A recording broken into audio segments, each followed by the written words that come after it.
So now I invite Dr. Ritesh, and this is the last talk of the session. He is faculty at LV Prasad Eye Institute, and he'll be speaking on fulminant endophthalmitis. Can I have my slides, please? Good afternoon, and thank you, Ritesh, for making me a part of this very interesting instruction course. And I'll be talking about endophthalmitis, something which is not a very happy thing to see. When we say fulminant, it means aggressive, and when the disease is aggressive, that's where we also need to be a little more aggressive. But the principles of managing endophthalmitis are going to be all the same which we normally do for endophthalmitis otherwise. Only thing is our action times are going to get reduced. So endophthalmitis, where we talk about severe purulent intraocular inflammation, we call it fulminant when it occurs lot suddenly with great intensity or severity. There are a lot of papers we talk about generally within 4 days is when we say it's fulminant. It can happen in settings of post-operative, post-traumatic, endogenous, any of them can come as fulminant in nature. Generally, when we say fulminant, we associate it with gram-negative organisms, especially Pseudomonas, Klebsiella, Bacillus. Though in settings of immunocompromise, we have seen this with COVID patients wherein fungi have also presented in a more fulminant fashion. So, as I said, fulminant endophthalmitis means we need to be aggressive early, because the time the organism is multiplying is too rapid in these cases, and if we spend a lot of time in being slow in our management, taking decisions, very often we may not have enough time to even salvage the eye.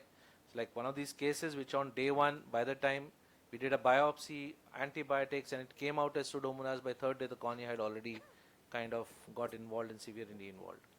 Also, the first chance very often may be the only chance in these cases. If you are yourself not comfortable, refer to a specialist who can aggressively manage the disease at the earliest. And also you may need a lot of cross collaboration with your cornea colleagues if the cornea gets involved in these cases. First chance is the only chance, as I said, so aim for a more thorough vitrectomy in these cases. The organism is very aggressive, so kind of toxins it is releasing, the harmful enzymes it is causing. If we go by the EVS philosophy where they talked about not inducing a PVD, at times it may not be okay. In these cases, you need to challenge this myth that no PVD induction in a case of ENDOPH. Anterior to posterior approach is what we follow. A role of wide angle viewing system cannot be overemphasized in these cases. You may need to debride the corneal epithelium if you want a clarity. Very often when you feel the disease is not worth managing because the anterior segment looks really bad, sometimes doing a good meticulous anterior segment clearing may start giving you a very good clarity for posterior segment. I love using a 26 gauge bent cystitome needle here. If you just peel it across, the whole membrane comes off the surface of iris and you'll realize the visualization suddenly improves. Sometimes if the things are very densely adhered, as you will see in the second video,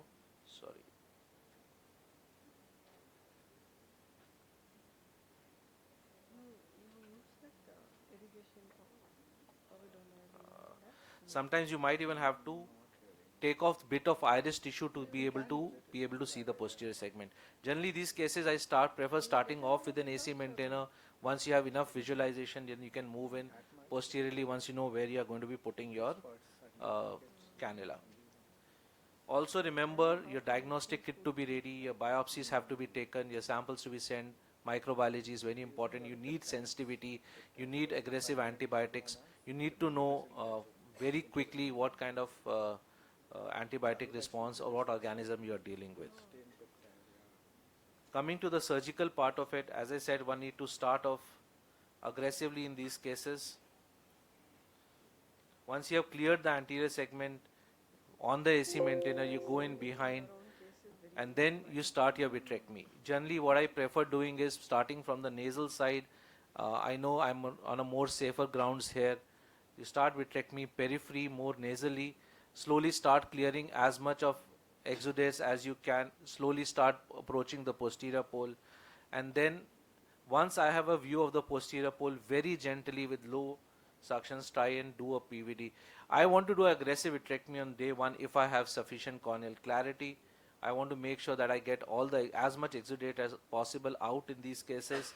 I prefer using inducing PVD safely. I'm not going to be too aggressive with it. Very often which you feel is a necrotic retina sitting there. As you start inducing your PVD, you'll realize it was not a necrotic retina, but a lot of things stuck under the retina. And once that retina PVD comes off, you see the vasculitic changes, you see the exudates coming off. So gently inducing the PVD there, the vitreous.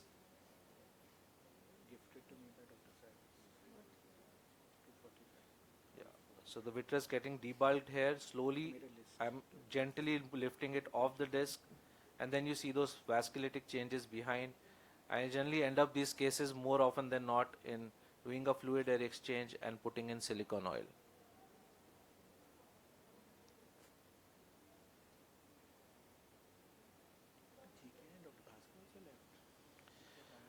Oil and vitreous do not mix very well together a lot. So if you're going to put in oil, try and complete your vitrectomy to the extent possible. I try and complete the vitrectomy as far as possible, complete it with a fluid air exchange, and then put in silicone oil. So as I said, silicone oil is a useful option in these severe cases. Does not allow organism to grow within it, keeps the retina well attached, maintains a clear media in future, and allows for better penetration of antibiotic, because most of the organism are now in that sub-oil space where the antibiotic concentration of a high concentration can be achieved. But not always you'll have that option. Sometimes the cases are really bad, your cornea is severely involved, visibility is too poor.